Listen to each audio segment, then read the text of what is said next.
And some of the big points in that talk were, one was affairs are less about sex and more about desire, that the affairs sometimes are an antidote for death, that even happy people cheat, and you said the majority of couples with affairs actually stay together. Yes. All very counterintuitive things. Yes. Of course, on the one hand, we know that infidelity is a leading cause for divorce, but there is much more infidelity than there are divorces. And so most people stay together, at least the first time around. But you see, this is the same logic as mating in captivity, right? I didn't write a book in mating for people who don't get along and also no longer have any sex together. It's the same about affairs. It would be easy to say, obviously people have affairs because they don't like their partner and because they have miserable relationships. No, if they do, they actually divorce these days. If they have affairs, it's because the relationship is good enough for many other things. And the easy thing would be to say, people have no sex because they don't have good connections. People have affairs because they have bad connections. That's true. But I see people after people coming in and say, I love my partner. The last thing I want to hurt my partner. That I want to do is hurt my partner. And I'm having an affair. That's a much more complicated question. Why would people risk losing everything for a glimmer of what? Does this link back to your first talk? Yes. Okay. There's the same, it's the continuation. Mating grapples with the dilemmas of desire on the inside of relationships, and rethinking infidelity looks at what happens when desire breaks free. And in a way, it goes looking elsewhere. So it is a natural continuation. But the logical thing is to say people do this because they have problems in the relationship. It's the symptom model. An affair happens because there's a flawed relationship, rather than actually grappling with much more complicated imponderables of existential ennui and complexities of love and desire, by which actually affairs happen and sometimes they have nothing to do with the relationship. The relationship is actually perfectly fine. That's not what it's about. And then you enter into the question of transgression. After all, infidelity has existed since marriage was invented. So marriage has changed continuously, and infidelity has a tenaciousness that marriage can only envy. And so that's a line that has become very, very clear, that there's a robustness to infidelity. No single model of infidelity, of marriage, manages to outdo. It's like a race. No matter how much marriage tries to adapt to the times, infidelity tops it. There's always another way. So now we need to look at the power of transgression. What is it about us, from Adam and Eve on, that wants to break free out of the very constraints which we have sometimes created, which yesterday we thought were the ones we wanted? I wanted nothing more than this family and these children and this secure job and this big home I have and all of that. And then one day, all of that feels so meaningless. It's been the shackles. It's been the thing I wanted to break. I have done always what was expected of me, and now I want to do what I really want to do. And that narrative goes back to what I talked about when I spoke about what people regret when they die. You hear the conversation between the dutiful self and the selfish self, between the thinking about others and the thinking about me, and the places where they go together and the places where they clash. And so here is this thing called infidelity, which by definition is an act of entitlement and selfishness. But it has a lot more to do with what I do for me than what I'm actually doing to you. And yet, when it is uncovered, what it does to you is so shattering and so gutting, so painful, more so than it ever was. Because socially it breaks everything down. I was in Morocco last week, in Marrakesh, and I had a conversation with a group of young women and young men in their 20s, from the villages, actually, who were working in the city.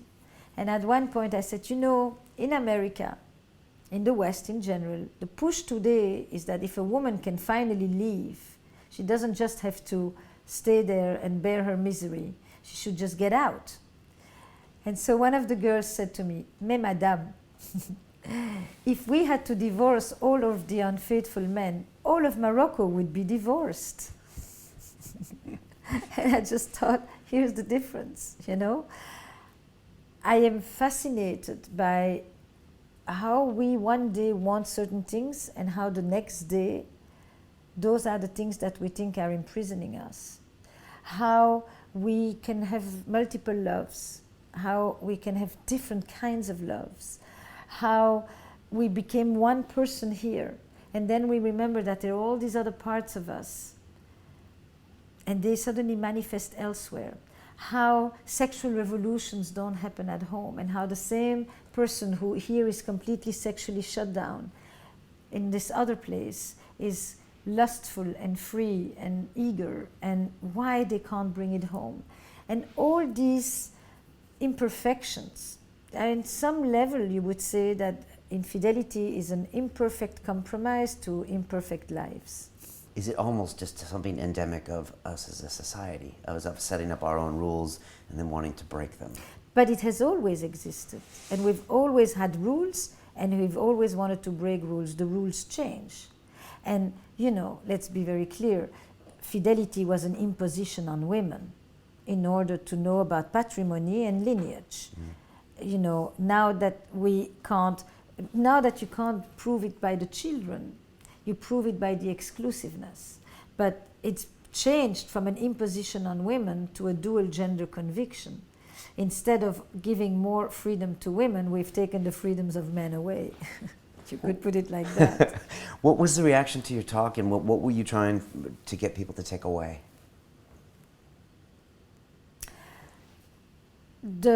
I wanted a conversation that will embrace complexity, as always. I think I deal with subjects that are complicated and that people often want to simplify to make them reductionistic and simplistic, and are often very polarized. So the conversation about infidelity becomes a conversation about villain and victim and good and bad and perpetrator and saint. And I think it is not the truth. And I don't believe that these kinds of conversations that are polarized, that are extreme, in which you take the extreme example and you make that become the norm. And you think that if you don't condemn, it means that you condone.